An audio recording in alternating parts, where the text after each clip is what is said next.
This is a story about Big Mama and Phil. I grew up in Pine Bluff, Arkansas, down near the Delta. The church I grew up in, the Highland Missionary Baptist Church, was an all-black church.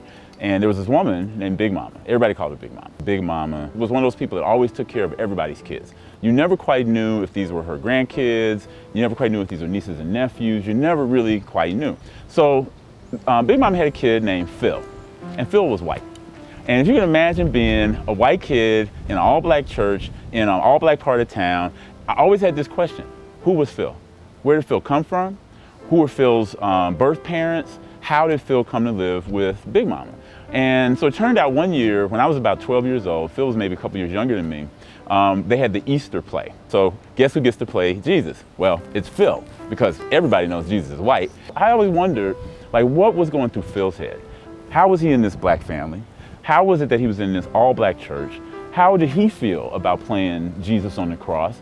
And for me, it was, as a young person, it was this moment of what I call sort of a dissonance. Like, I couldn't quite navigate the racial politics, because I grew up at a time, I'm 51 years old, grew up at a time where we had segregated schools, segregated swimming pools, segregated theaters, yet here's a kid who's in this black community who's accepted.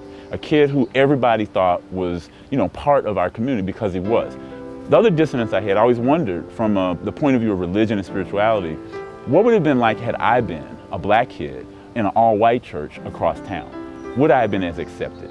Would I have been one of the three wise men who were black? It's sort of like those kind of questions came up for me. And so all the dialogue that we're having around racial equity, whether it's structural racism, whether it's personally mediated racism that happens in between people, or internalized racism, Phil kind of comes to mind for me. And as an adult, I still have these questions. I wonder, whatever happened to Phil? What kind of life did he live? How was he influenced by this very vibrant, rich, caring black community that was around him as a little kid? And what would he be saying? If Phil and I were standing here together at this conference, what would Phil be saying about that experience? So that's the story of Big Mama and Phil.